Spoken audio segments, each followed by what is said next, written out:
If I'm elected, the leaders of Iran will have no doubt that if we see any indication that they are violating their commitments not to seek, develop, or acquire nuclear weapons, the United States will act to stop it, and that we will do so with force if necessary.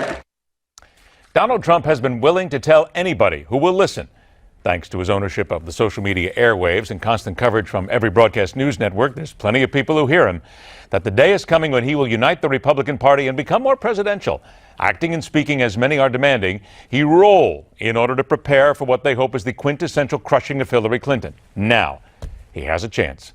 Speaking reportedly from a script and not his usual off-the-cuff monologue to one of the most important political groups thus far gathered to hear his wisdom, the American Israel Public Affairs Committee, AIPAC, who are demanding something at least close to substance, and Trump hopefully realizing he cannot bluster his way through the group.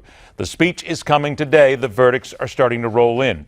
As far as Hillary Clinton is concerned, she has been openly slamming his call to be neutral in peace talks between the Israelis and the Palestinians. And she says that's all wrong. And there's a lot of people who agree with her.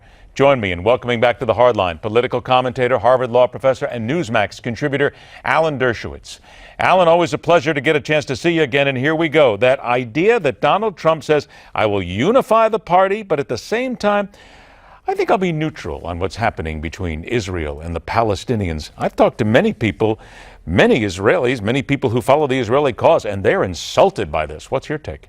No, I think he meant that he would try to be neutral in bringing together both sides for a negotiation. I think he's going to explain that tonight. I'm disappointed that the radical left rabbis walked out on him and didn't at least give him a chance to speak. They wouldn't have walked out on Bernie Sanders, who, of course, turned down the opportunity to speak because he didn't want to alienate his hard left anti-Israel constituents. Bernie Sanders is the same guy who walked out on Benjamin Netanyahu when he came and spoke in front of Congress. So I wish the rabbis would at least give Trump a chance. Look, I'm not for Trump. I thought that Hillary Clinton did a great job. I support her. I'm going to vote for her. But I wouldn't walk out on Trump. I want to give him an opportunity. First of all, this is a bipartisan issue. We want to see every candidate, Republican, Democrat, left, and right, support Israel. And I think the rabbis are doing a terrible disservice, those rabbis who are walking out on Trump without giving him the courtesy of listening to him. Look, I don't walk out on rabbis, although often I disagree fundamentally with what they're saying. You give people respect. Then why are they doing this then? And I just want to bring up, because Rabbi David Paskin, who organized the protest, said this is a reaction to Donald Trump's hate speech, denouncing hatred in all forms. Look, we've heard a lot of this before. There are those, Alan, who will say that there is an element of hate speech involved in here, but there are others who are saying that this is just any reason they can to kick Donald Trump out. Look, I don't like what Donald Trump has been saying, but I don't like what a lot of these rabbis have been saying. A lot of these rabbis are hard left. Many of them don't support Israel. Some of them do. Many of them don't like Trump because of his political views, and they use some of his language as an excuse to avoid listening to him. I think, Theodor Herzl, the founder of Zionism, once said rabbis should remain in their temples and their synagogues and preach to their congregants. I think it's very upsetting when rabbis get involved deeply in partisan political issues.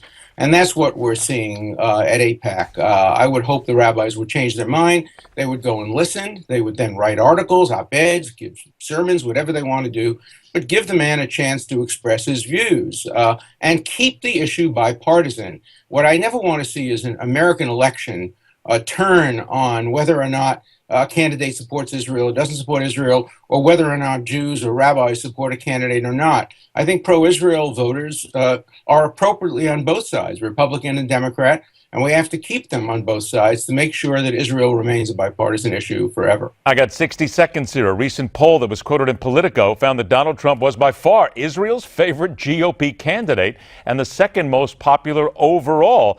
Why is that? What is it that he's saying that is speaking to Israel and to the Jewish community here in America? Certain factors? Well, I saw a very different poll that said Hillary Clinton was way, way ahead among Israeli voters, that they like her and admire her because they liked Bill Clinton and admired him.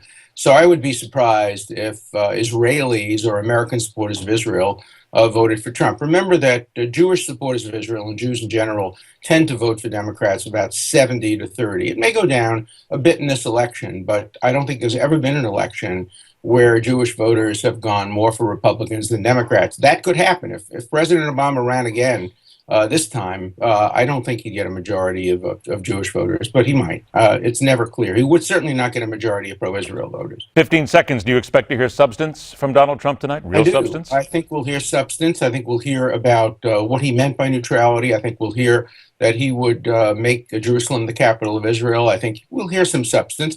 And I want to be able to judge him on the merits and demerits of his speeches. I don't want to judge him the way he judges other people. I want to apply to him a standard of civility, which he sometimes denies other people. As it is with anything, listen to all sides, let them speak. That's what America's about. Alan Dershowitz, always a pleasure, my friend. Thanks so much for joining us. How about that firewall that Trump haters have been looking for in Utah? We'll talk about that with the political animal next on The Hard Line.